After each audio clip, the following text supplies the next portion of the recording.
tengan todos ustedes. Espero que se encuentren muy bien, que estén teniendo un excelente día. Me presento, mi nombre es Paula Yovali Barrios Saucedo. Soy licenciada en psicología con una maestría en psicología clínica de la salud. El día de hoy vengo a presentarles la cápsula número 9, donde hablaremos acerca del tema de las neuronas y su sinapsis. Para comenzar, voy a compartir las diapositivas. Mm,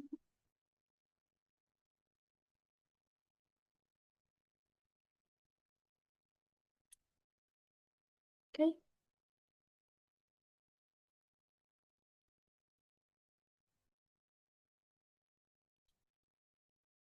El sistema nervioso humano es una de las estructuras más complejas y fascinantes de la biología, ya que coordina y regula todas las funciones del organismo, desde los movimientos más simples hasta estos procesos cognitivos superiores, como lo son el pensamiento, la memoria, el lenguaje o la conciencia.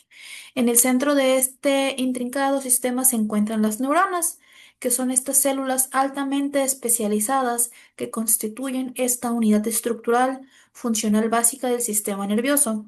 Su función principal es recibir, es procesar y es transmitir esta información a través de señales eléctricas y señales químicas, permitiendo la comunicación entre diferentes partes del cuerpo y el cerebro.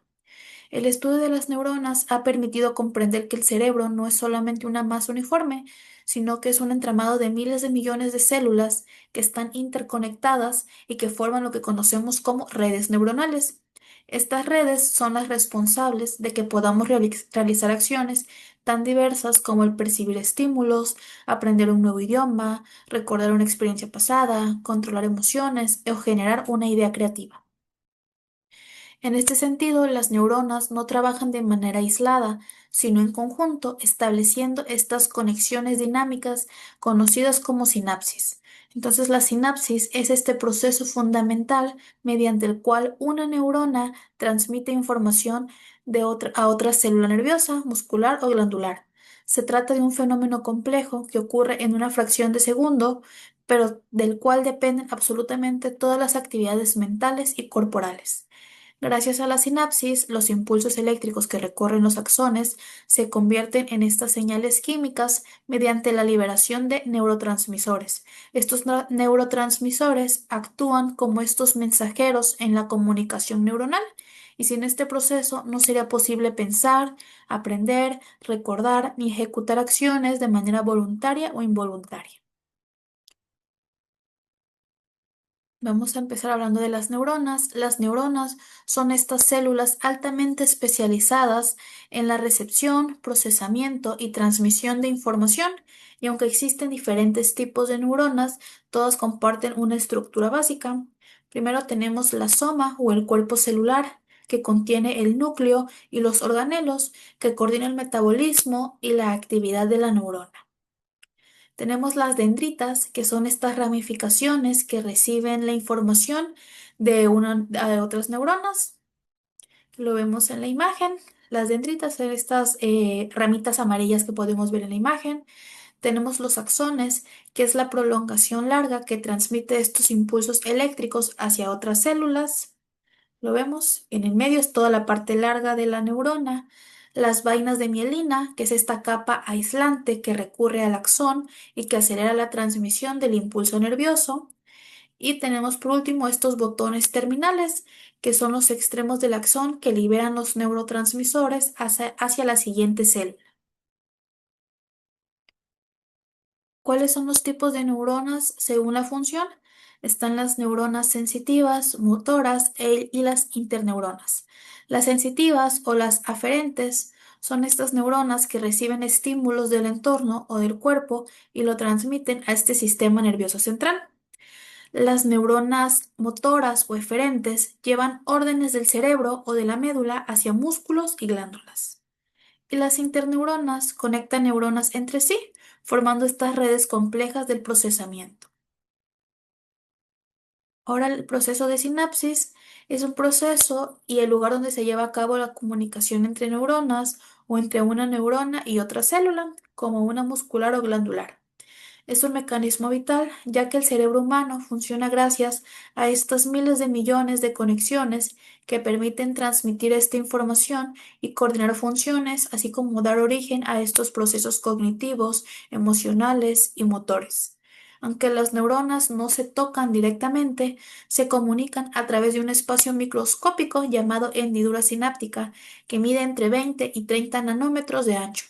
Allí ocurre el paso de la señal de las células de una a otra mediante estos impulsos eléctricos o estos neurotransmisores químicos, que como podemos ver en la imagen, pues tenemos esta célula presináptica y esta célula postsináptica. La presináptica es la célula que se encarga de emitir y la postsináptica es la que recibe esta información. Pues el proceso de sinapsis es este proceso donde se lleva a cabo este intercambio y mediante estas neuronas que, como podemos ver en la imagen, no se tocan, pueden estar muy pegaditas, pero estas no llegan a tocarse. ¿Cuáles son los tipos de sinapsis? Pues tenemos esta sinapsis eléctrica que se produce mediante estas uniones llamadas uniones en hendiduras que permiten el paso directo de iones entre neuronas. La transmisión es de manera rápida, casi instantánea y es bidireccional. Se encuentra en circuitos que requieren una coordinación rápida como son los reflejos. ¿Qué ventajas tiene esta sinapsis eléctrica? Pues es muy rápida, pero como desventaja es que tiene menor flexibilidad y menor capacidad de modulación. La sinapsis química es la más común en el cerebro humano. En lugar de pasar iones directamente, la neurona libera estos neurotransmisores en la hendidura sináptica. Estos mensajeros químicos se unen a estos receptores de la neurona receptora, generando así un nuevo impulso eléctrico. ¿Qué ventajas tiene? Pues hay mayor flexibilidad, regulación y plasticidad cerebral, lo que permite el aprendizaje y la memoria. ¿Qué desventaja tiene? Pues que es más lenta que la eléctrica, sigue siendo veloz, pero pues a diferencia de la sinapsis eléctrica, esta es un poco más lenta. ¿Cuáles son los pasos del proceso sináptico en la parte de la sinapsis química? Pues primero está la llegada del impulso eléctrico, que es este potencial de acción que viaja por el axón hacia los botones terminales de la neurona presináptica, que es la neurona que emite, la neurona emisora. Después tenemos la liberación de neurotransmisores, que es el impulso. Este impulso abre canales de calcio en la membrana, lo que provoca la liberación de los neurotransmisores que están almacenados en las vesículas. Posteriormente tenemos la difusión de estas hendiduras sinápticas, donde los neurotransmisores cruzan este espacio sináptico y llegan a los receptores de la neurona postsináptica. Después tenemos la generación de nueva señal.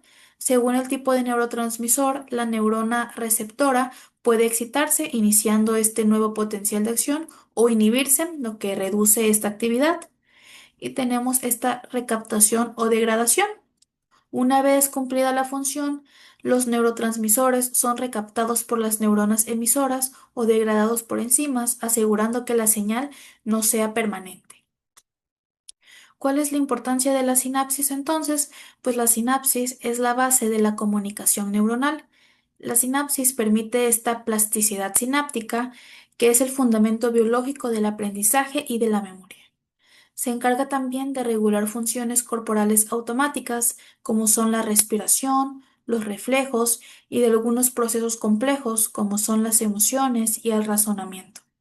Las alteraciones en la sinapsis entonces están relacionadas a enfermedades como el Alzheimer, Parkinson, depresión o esquizofrenia. Los neurotransmisores son estos mensajeros químicos, son estas sustancias químicas que permiten la comunicación entre las neuronas en la sinapsis química. Actúan como mensajeros que transmiten estas señales desde una neurona presináptica emisora hasta la receptora que es la postsináptica. Gracias a ellos, el cerebro coordina desde funciones básicas como la respiración hasta estos procesos más complejos como el pensamiento, las emociones y la memoria. Cuando un impulso nervioso llega al fin de un axón, provoca la liberación de estos neurotransmisores que se almacenan en vesículas. Estos atraviesan las hendiduras sinápticas y se unen a los receptores específicos en la membrana de la neurona receptora, generando así el efecto excitador, que es decir, este efecto activador de la neurona. o este efecto inhibidor, lo que reduce la actividad de esta neurona. ¿Cuáles son estos tipos de neurotransmisores principales? Pues tenemos la dopamina, que está relacionada con el placer, la motivación y el aprendizaje por recompensa. Controla la coordinación motora y participa en la toma de decisiones. Alteraciones en la dopamina, pues puede haber exceso en la esquizofrenia o en el en el Parkinson. La serotonina, pues regula el estado de ánimo, el sueño, el apetito y la temperatura corporal. Favorece esta sensación de bienestar y en cuanto a sus alteraciones, pues bajos niveles se asocian a depresión o ansiedad. La acetilcolina es esencial para para la contracción muscular, participa en la memoria y en el aprendizaje, y en las alteraciones, pues puede estar relacionado con el Alzheimer, un déficit de esta. El glutamato es el principal neurotransmisor excitador del sistema nervioso. Es fundamental para la plasticidad sináptica, el aprendizaje y la memoria. Alteraciones en pues cuando hay un exceso de glutamato, pues puede dañar las neuronas, puede haber una neurotoxicidad. El neurotransmisor GABA, los gamma aminobutíricos, son los principales neurotransmisores inhibidores. Reduce la actividad neuronal excesiva y regula la ansiedad. Cuando hay un déficit de esta, pues está asociado a enfermedades como la epilepsia, la ansiedad o el estrés.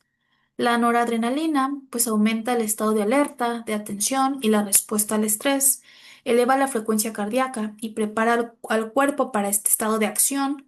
Cuando hay alteraciones en pues si hay niveles bajos, pues está vinculado también a depresión o esta falta de motivación.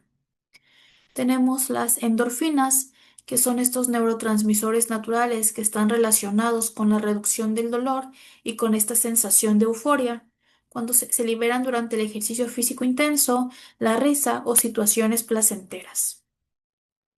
¿Cuáles son estas funciones de los neurotransmisores? Pues tienen una función emocional, se encargan de regular emocional, una regulación emocional, determinan cómo nos sentimos, si sentimos placer, tristeza, motivación o miedo. En cuanto al aprendizaje y la memoria, pues facilitan la plasticidad neuronal y la consolidación de estos recuerdos. En cuanto a conductas y motivación, pues influyen en esta toma de decisiones y en la búsqueda de recompensas. Y en funciones fisiológicas, controlan procesos básicos como son el sueño, la alimentación, la respiración o la contracción muscular. ¿Cuál es la importancia de las neuronas y su sinapsis? Pues en cuanto al aprendizaje y la memoria, la formación de nuevas conexiones sinápticas y el fortalecimiento de las que ya están existentes son la base del aprendizaje. En las conductas y emociones, los neurotransmisores influyen en cómo nos sentimos, cómo actuamos y cómo nos relacionamos con otros. En la salud mental, pues las alteraciones en la sinapsis se relacionan a enfermedades como depresión, ansiedad, esquizofrenia y adicciones. Y en procesos corporales, desde respirar hasta poder mover un dedo, todo depende de esta transmisión neuronal. Entonces, en conclusión, a lo largo del desarrollo de la neurociencia se ha descubierto que las sinapsis no son estas estructuras estáticas, sino que éstas poseen la capacidad de cambiar, de adaptarse según las experiencias.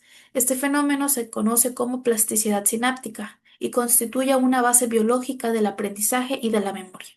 Cada vez que adquirimos un nuevo conocimiento o que recordamos un suceso, se fortalecen estas conexiones sinápticas en el cerebro.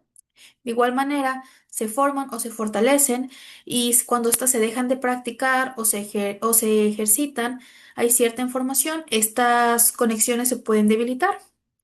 El estudio de las neuronas y su sinapsis no solo es importante desde un punto de vista biológico, sino también está relacionado pues, con la salud mental y con el bienestar humano. Cuando hay alteraciones en estos procesos sinápticos, estos se vinculan a enfermedades neurológicas y psiquiátricas como la depresión, la ansiedad, el Alzheimer, epilepsia o esta esquizofrenia. Asimismo, el conocimiento sobre los neurotransmisores ha permitido desarrollar tratamientos farmacológicos para poder regular el estado de ánimo, mejorar la memoria o controlar estos trastornos de conducta. Entonces, las neuronas y su sinapsis representan el núcleo de toda la actividad cerebral y actividad corporal. constituyen el soporte biológico de la mente y la base de la educación, la psicología y la medicina. Entender cómo se comunican y cómo se influyen en nuestras emociones, pensamientos y conductas es fundamental para explicar cómo es la naturaleza humana, optimizar los procesos de aprendizaje y avanzar en la prevención y tratamiento de estas enfermedades neurológicas. Entonces, esto ha sido todo por mi parte. Esta fue la cápsula número 9. Les recuerdo, mi nombre es Paula Barrios. Muchas gracias por su atención.